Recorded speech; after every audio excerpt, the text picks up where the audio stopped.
There's a certain number of individuals that just cannot fit into society. The combination of the two personalities is what escalated it. Murder meant that they were closer and closer together, bonded by murder. Michael was the angel of death. He was the one that she used to kill, that she was the one giving the commands. Together, I think they were like dynamite and a match. She was definitely the match.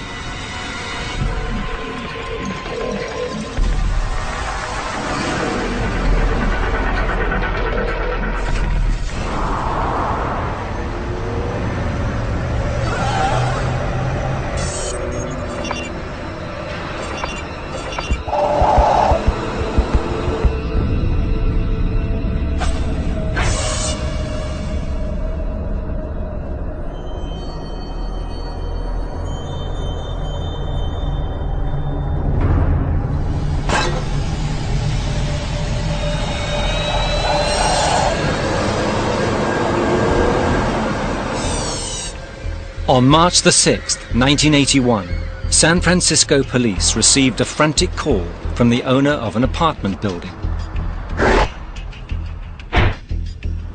The landlord had a plumber, and they were checking out the basement, and they happened to go into the basement apartment, and they found Karen Barnes lying in the kitchen.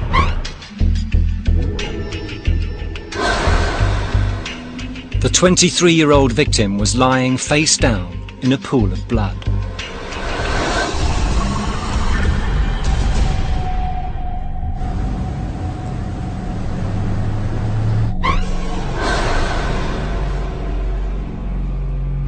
She had a blanket covering her. She had numerous stab wounds on her neck and the side of her face. She had blunt trauma about the head. And my first reaction is there's a dead body, and you're trying to find out who did it. There was no evidence of forced entry. She had money in her purse, and it appeared that she was not raped. Karen sustained several blows to the head, causing the skull to be crushed. And the coroner examined the iron skillet in the kitchen cabinet, and he indicated to me that he thought this might be one of the murder weapons.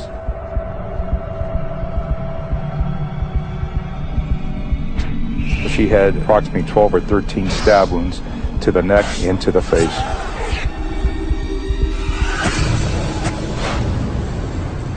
But there was no sign of the knife. There were few clues in the sparse apartment.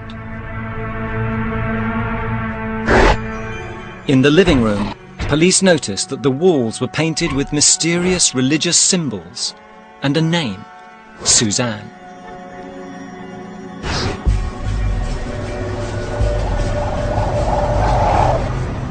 As the murder investigation got underway, Karen's friends were interviewed. Police discovered that a month earlier, a couple had moved into Karen's home. The pair were described as drug-dealing hippies. Karen's friends gave us the name of Michael and Suzan Bear. However, after speaking with Karen's mother, she informed us that their true names were Michael and Susan Carson. Karen had met the couple at a party in Haight-Ashbury, San Francisco's former hippie district. They became immediate friends. Karen Barnes was a vulnerable young woman who was attracted to interesting, unusual things. Suzan and Michael Carson were kind of interesting. They were talking about meditation and psychic behavior. Well, Karen was also interested in that. And so she found out, oh, they were looking for a place to stay. She said, well, you can stay with me. Michael and Suzan practiced their own interpretation of the Muslim religion. Karen was fascinated and was slowly drawn into their way of thinking. But since the murder, there was no sign of the couple who had shared Karen's home. The more investigators uncovered, the more crucial it became to find them. When people met Suzan and Michael Carson, they were horrified by them. These people were dangerous. They sent off dangerous vibes. The couple didn't have a criminal record.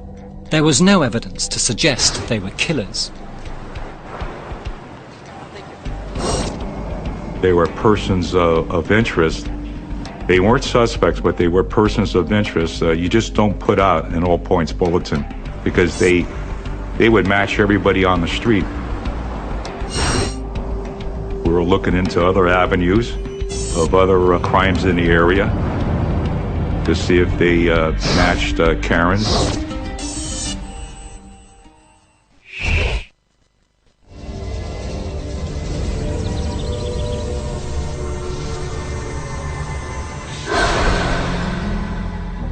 Suzan Bear Carson was born in Arizona in 1941.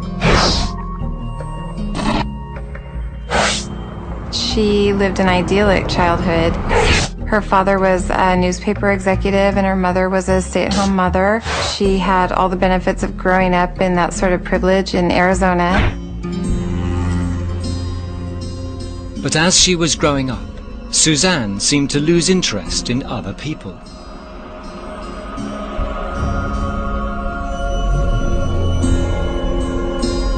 She thought she was psychic. Even when she was a child, she was psychic. And that just sort of separated her from everyone else. She had few friends and didn't perform well at school.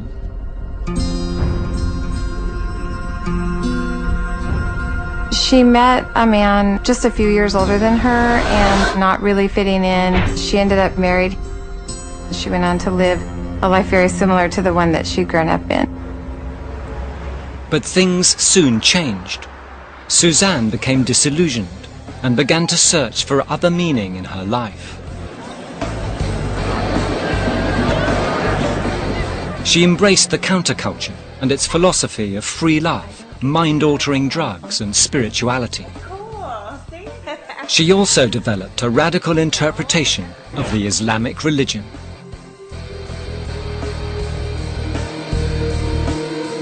As sort of a statement about her newfound identity, Susan changed her name from Susan with an S to Susan with a Z. She was sort of writing her own version of Islamic religion. She was following Allah, but she was writing a script that fit her needs too. It was simply a religion for her that was convenient, where she could take parts of that religion and sort of mix them together with her own personal delusions. Yeah. Right. Ultimately, her husband couldn't take that anymore. She had rebelled against him, so they ended up divorced. With her newfound freedom, Suzan completely reinvented herself and reinterpreted the world to suit her needs. She was going in a certain direction, and she felt she had a different destiny. She was looking for somebody. She knew she was destined for someone else. She said that when she was 35, it was as if she had been touched by something. Maybe it was the drugs, maybe it was the mescaline, maybe it was the acid that she took. But she said that all of a sudden she changed. She started having visions. And those visions called for a spiritual partner to complete her destiny. Susan needed to have someone follow her. She needed someone who would do her bidding. She needed someone to be with her forever, her eternal soulmate.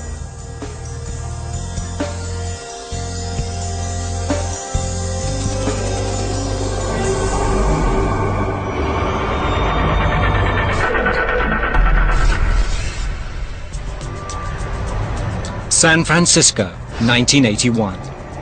Karen Barnes had been brutally murdered. Michael and Suzan Bear Carson, who had lived with the victim, had vanished. The pair were inseparably bound by their unusual religious beliefs.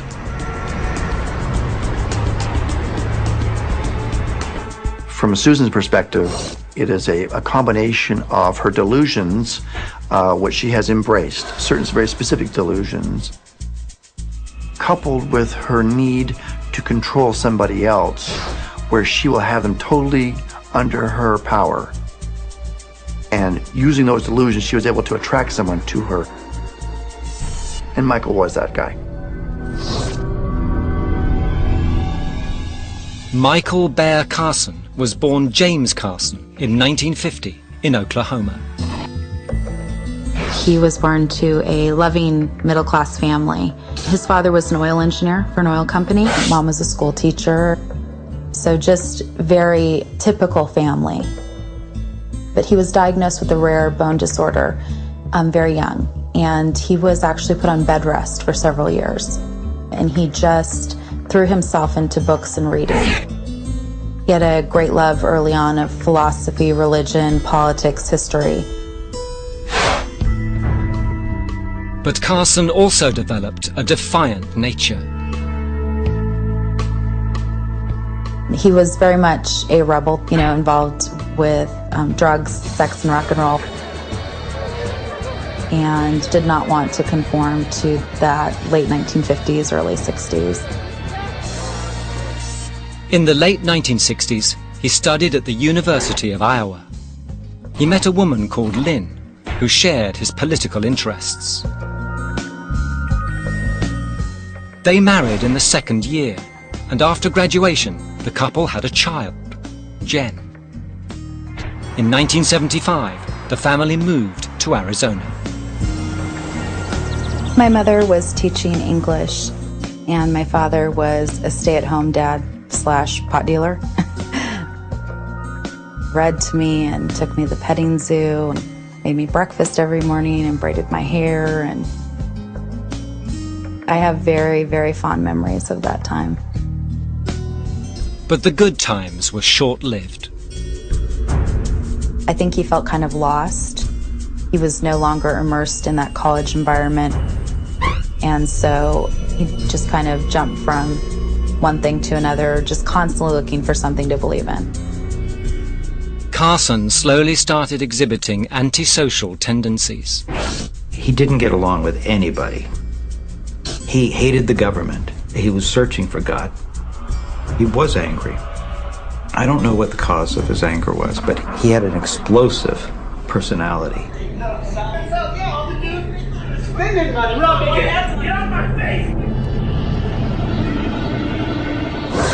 He grew increasingly unstable, and his wife eventually lost patience. There were a lot of arguments at that time. They would argue about my father's lack of, career. They'd also argue about his bizarre behavior. In 1977, after 8 years of marriage, Michael and Lynn Carson divorced. Shortly afterwards, Michael met Suzanne.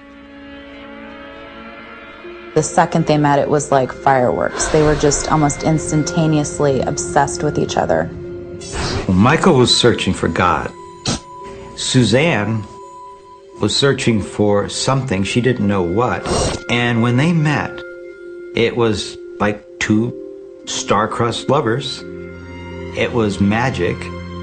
He was a decade younger than her. He made her feel like she was beautiful and very sexual again. But their attraction went far deeper. She saw herself as intellectually superior, and by attaching herself to someone who was so well educated, I believe she felt that became a reflection of who she was. They were participating in hallucinogenics and pot and drinking on a daily basis. He was just an open door for all of her belief systems. It was almost like one of these philosophers he'd read on a page had just jumped off the page in 3 dimensions. Susan provides him everything that he's looking for. Excitement, thrill, a new way of looking at the world, secrecy, all the things that he wants, and someone who understands him. Suzanne had finally found her soulmate. Michael immediately moved in with her. She was looking for a follower. And, she found that in Michael. Michael was looking for someone to guide him. Suzanne even changed his name. The first night that Suzanne meets James Carson, she says, "Isn't your name Michael?" And he says, "No, darling, my name is James Carson." She said, "No, it's Michael. It's an angel in the Bible that fights the devil." And from that moment on, his name was Michael Carson. And by having him change his name, he was showing her submission and also was willing to give up his past and be her follower. They went traveling in search of spiritual enlightenment and started using Bear as their surname. My father had an early fascination with bears. I think all children have different animals they love, so he just loved bears. Michael and Suzan Bear returned to the US in 1980, having adopted more beliefs. They considered themselves vegan, Muslim warriors for God. They were just really kind of creating a two-person cult. They just bastardized the religion. They picked and chose what they wanted to. I mean, they would be executed in a Muslim country. They were drug dealers. They were not Muslims.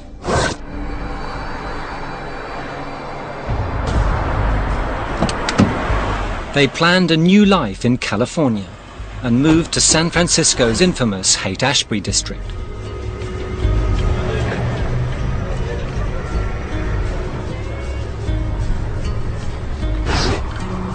They sold drugs and lived a nomadic lifestyle. The word most people describe of them in this period were just freaks. Michael said, "Okay, I'm a Hashashin," which is a kind of a sect that would smoke hash and then go kill their enemies.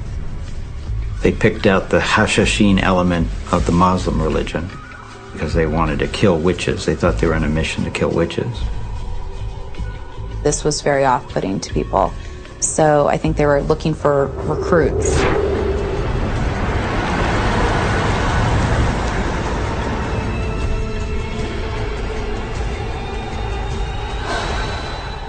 They met young Karen Barnes at a party. She was fascinated by their strange beliefs. She was kind of a groupie. Then she met the Carsons, and she said, "Oh, these people are interesting." Suzanne and Michael moved into Karen's basement apartment. The cult of two became a cult of three, but not for long. Suzanne began to claim that the people that she felt intimidated by were witches and other demons out to destroy her and Michael. She decided Karen must die. She was a threat to Susan. A threat because she was attractive, she was young. Susan felt that she was a threat to the relationship she had with Michael. Suzanne convinced Michael that Karen was a witch.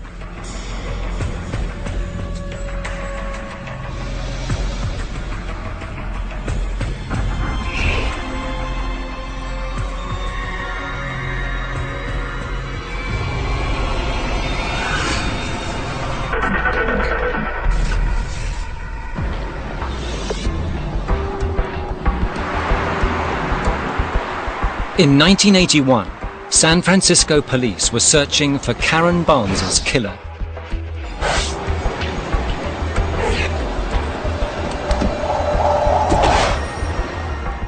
The pathology report confirmed that Karen had died from a fractured skull after being bludgeoned several times with a skillet. She had also suffered 13 stab wounds to her face and neck, inflicted from a paring knife. 2 of the wounds were deep enough to have been fatal.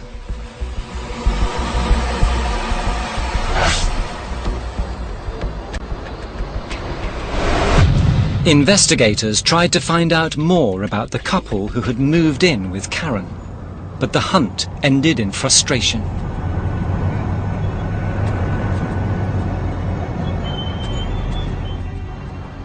After all leads were exhausted, the case was put aside. still an active case, still an open case, but there were other cases that we were assigned that needed attention.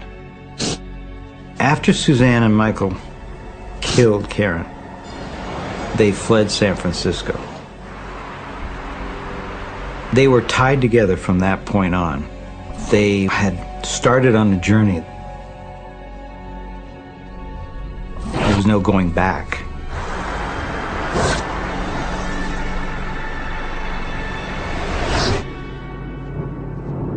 On March the 23rd, 2 weeks after the murder, Suzanne and Michael arrived in southern Oregon.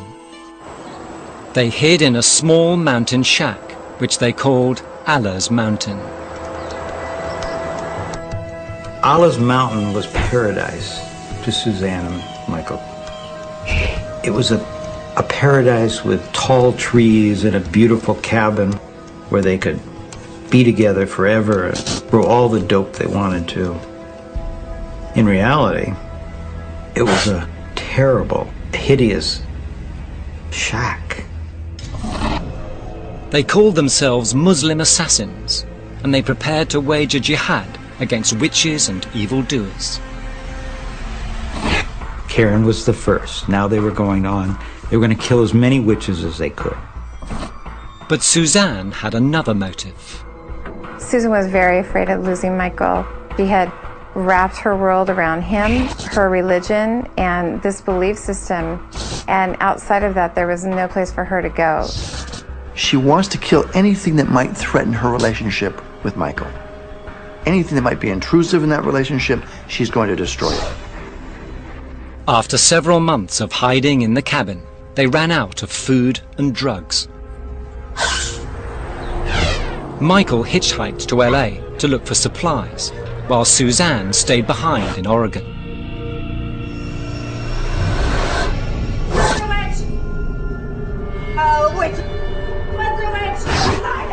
When Michael returned a few weeks later, Suzanne was starving and delusional. Her visions revealed witches everywhere. So there was no rhyme or reason to who Susan depicted as evil or threatening or a potential witch. When a ranger evicted them from the cabin, they headed south and stayed on the move to avoid capture. On May the 22nd, 1981, they hitched a ride. The driver let Suzanne and Michael stay in a treehouse on some land he owned in the Ventana wilderness. A few days later, he regretted his decision. Susan developed this almost manic smile or laugh, and she would laugh or smile in the most inappropriate moments. So even their manner of speech and so on were becoming very, very bizarre. And so I think people just were finding them to be off-putting. When the man ordered them to leave, Suzanne and Michael took their revenge. Suzanne says, you need to confront that person. We can't be thrown out of this place like this. They robbed his house. Suzanne said, Michael, here is your reward for earning your wings, being an angel of Allah. Here's a gun. Allah wants you to have a gun.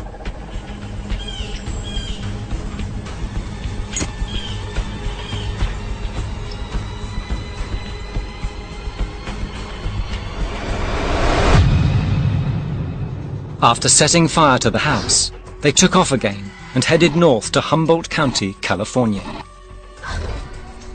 In May 1982, a year after Karen's murder, Michael and Suzanne found jobs on a marijuana plantation. The pot farm was located in a really rural area, just one dirt road into it. It was just heavily wooded with little areas cleared where they stored their pot-growing supplies. Suzanne and Michael hoped to blend into the secluded outlaw community. The pot farmers told me that they didn't like Michael and Susan much because they were, in their words, kind of loony, kind of crazy folks. They professed to be anarchists. They were kind of constantly bickering about how to properly manicure the marijuana, and they were always doing some kind of drug. Michael soon made an enemy. Clark Stevens was a friend of the owner of the pot garden who had been invited up to come and help out.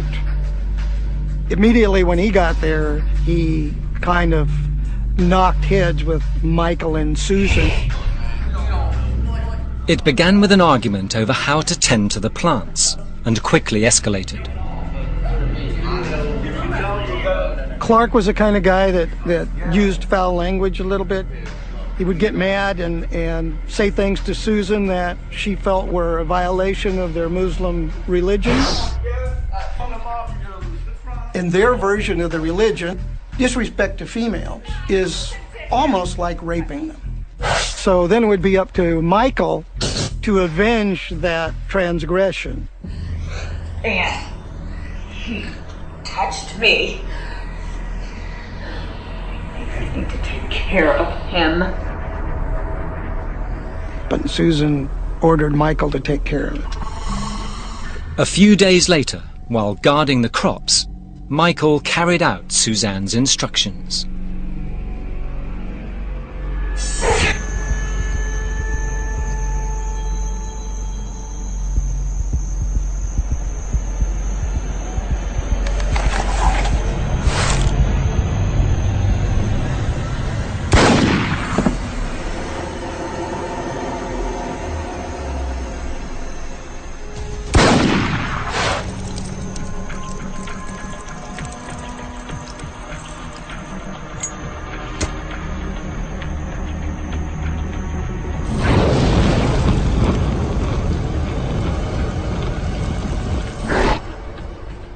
On May the 17th, 1982,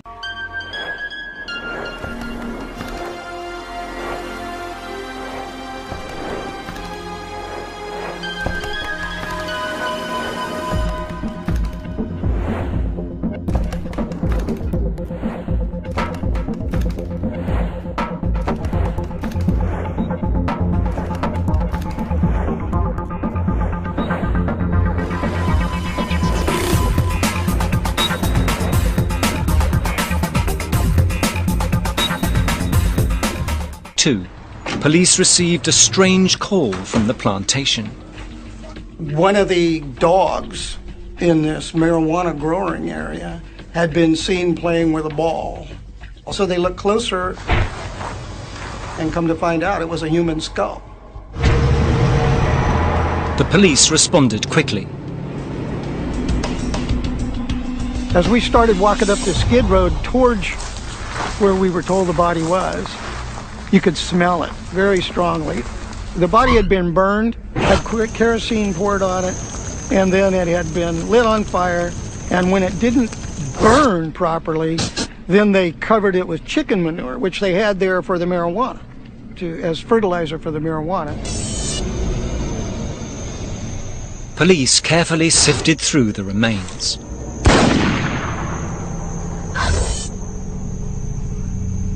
We could see some bones sticking up. And then, underneath where a lot of the bones were, we found his wallet. And so we had his ID, we had his picture and his name. The post-mortem confirmed the victim's identity. A bullet fired from a .38 caliber Smith & Wesson was also recovered. Clark Stevens had been found. Once again, Michael and Suzan Carson had vanished.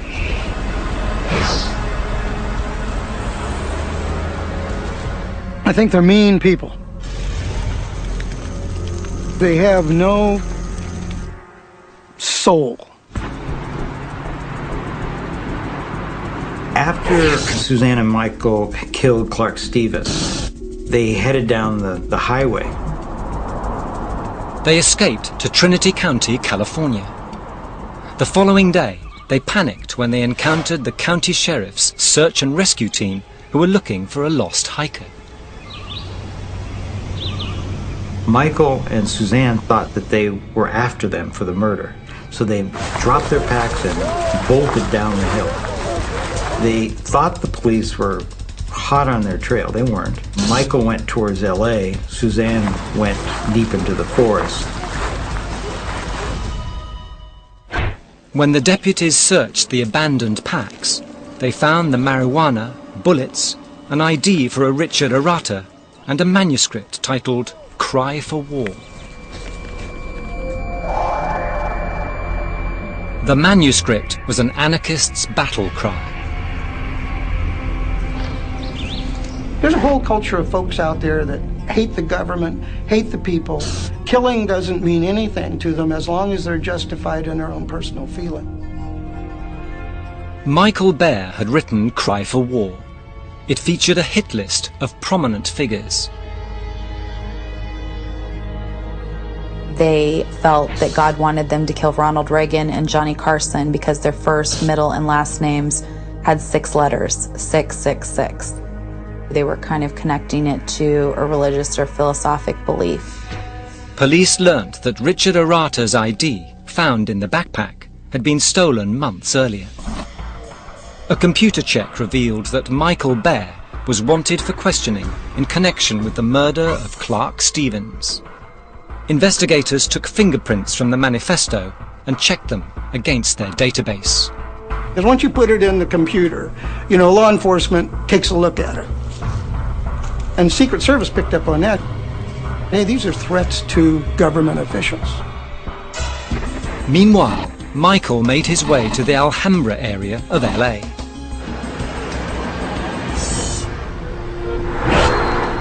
There, he was mistaken for someone else. He looked like a rape suspect they were after.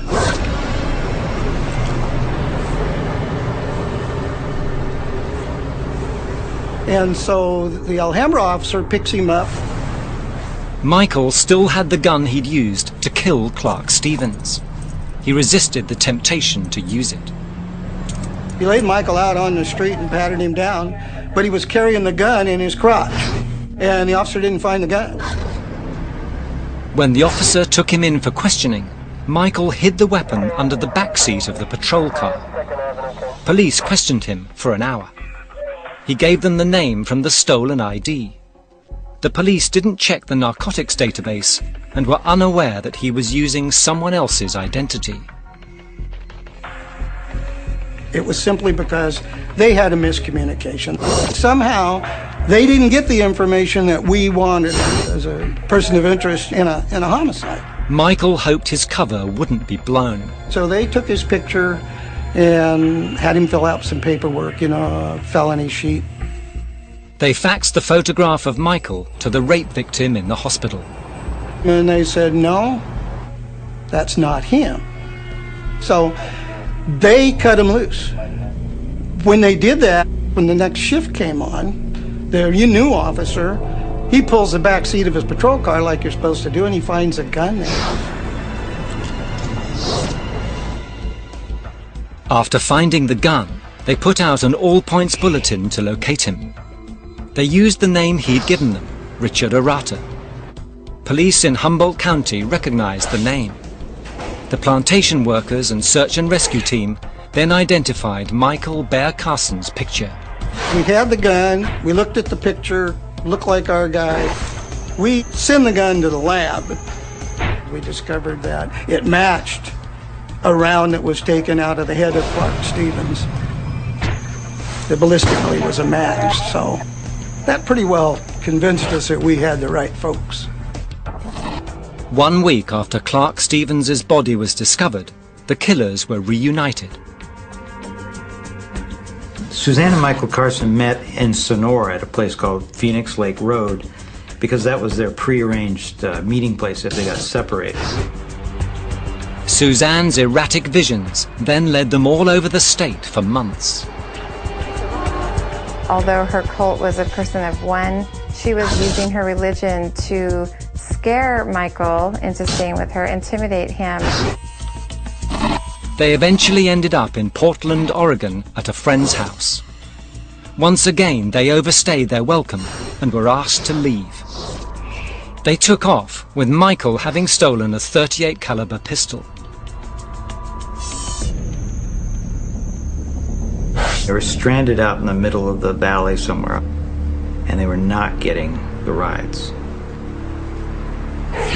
And then a truck was going north, and they were going south, and that truck turns around and comes back. Suzanne spots it and says, "Michael, that's a witch. We're going to have to kill that person."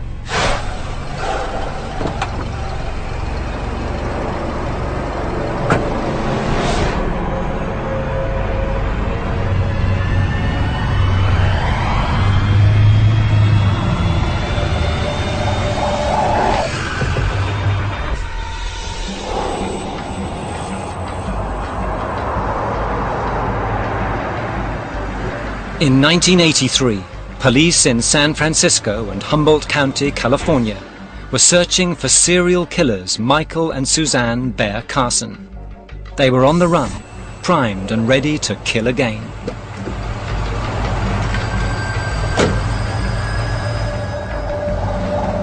Susan and Michael are somewhat different than other serial killers because most serial killers tend to be sexual predators. We're seeing some differences here. These people were not predators in that they were looking specifically for people to kill. They killed because the acts were spontaneous. They're opportunistic. Michael and Suzanne headed north. They hitched a ride from a trucker called John Hellier. Immediately, Suzanne and Michael started having arguments with John Hellier as they drove north. John was listening to country music. Suzanne hated country music. Then John rubbed his leg against Suzanne. So as they get up to the freeway interchange, Suzanne moves forward, looks at Michael. Michael understood what Suzanne wanted him to do.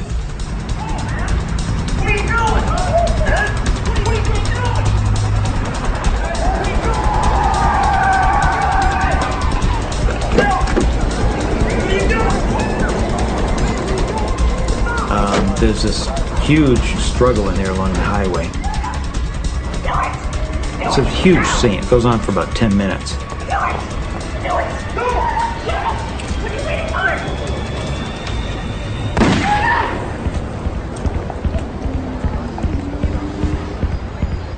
After they killed John Hellier, Suzanne takes the wheel of the victim's car and they start driving north. Witnesses called the police as Michael and Suzanne sped down the winding road through Sonoma and into Napa County. The police had picked it up on the radio, so there's this pursuit through 2 counties. Just over the Napa County line, Suzanne lost control of the truck and crashed into a ditch. The pair fled into the woods. The police quickly caught up and arrested them. Their true identities were then discovered. I got a call from Secret Service. And I said, "Hey, Hill, remember we talked about that cry for war thing and those people that were wanting to kill the president?" I said, yeah. He says, "Well, that name Bear, Michael and Susan Bear just got arrested, and that's a name they're using in Santa Rosa." Oh, I was elated. I felt like I had just been hit by a ton of bricks. You know, I just completely idolized my father and thought he would be coming back any day and everything would go back to the way it was. At their pre-trial hearing, Michael admitted to killing Clark Stevens and John Hellier, but claimed self-defense.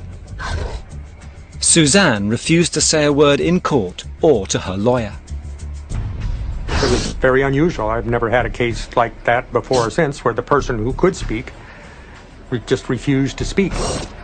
Michael evidently was concerned about what he viewed as the lack of proper publicity that they were getting, because they were in sort of this relatively small town, Santa Rosa. It's about 50 miles north of San Francisco. The San Francisco Chronicle eventually picked up the story. Michael then confessed to the San Francisco murder 2 years earlier, hoping it would lead to publicity. And a San Francisco police inspector, homicide inspector, saw that, and they had an unsolved case in the Haight-Ashbury district, and between the things that Michael said and the facts that they knew, they connected this up. San Francisco investigators interviewed the couple. Michael agreed to confess to Karen Barnes's murder in exchange for a press conference. They expected to be rewarded for killing Karen, because in their minds, Karen was the most powerful witch in San Francisco. They tried to show that they were justified. They needed to be rewarded. As the cameras rolled, Michael gave a 6-hour rambling sermon on his religious beliefs. Evil doesn't create. Good is creative, and evil is like a parasite or a leech that it can't create, but it can only copy. That's why powerful evil people are always attracted to Suzanne. Michael was adamant that Karen was a witch. The reason why they killed Karen is they felt that Karen put a hex on Suzanne. And with that hex, Suzanne was losing her beauty and her energy. Michael admitted to bludgeoning Karen with the iron skillet and stabbing her twice. But there were 11 other stab wounds. And the only person that could have done that would have been Suzanne. On October the 23rd, 1983, psychiatrists ruled that the couple were fit to stand trial for the murder. I don't believe that Michael truly believed that he was defending himself against witches. Susan believed in her own mind that symbolically what she was doing was defending herself against witches because of her delusions. We're not talking about being insane. She knew right from wrong. She knew it was wrong to kill these people. In June 1984, the trial for the murder of Karen Barnes got underway in San Francisco.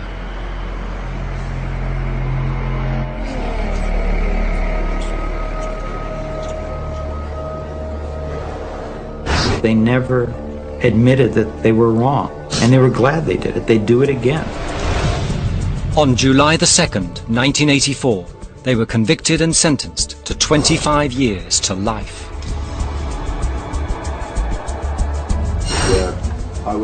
In 1985, they received the same sentence for the first-degree murder of Clark Stevens, and in 1987 for John Hellier. They won't be eligible for parole until 2038, at the ages of 87 and 96. Michael still occasionally writes letters to Suzanne.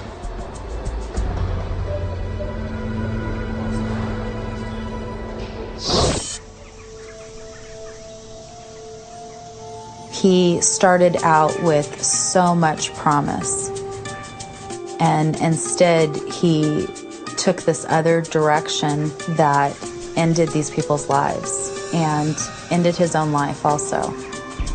You know, people don't think about the relatives of the violent offender, but the child of a criminal is a criminal victim too.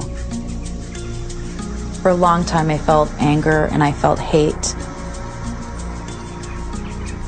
Right now I just feel sadness. It was the combination of Suzanne and Michael together that created a killing team. Michael needed a leader. Suzanne needed an angel of death.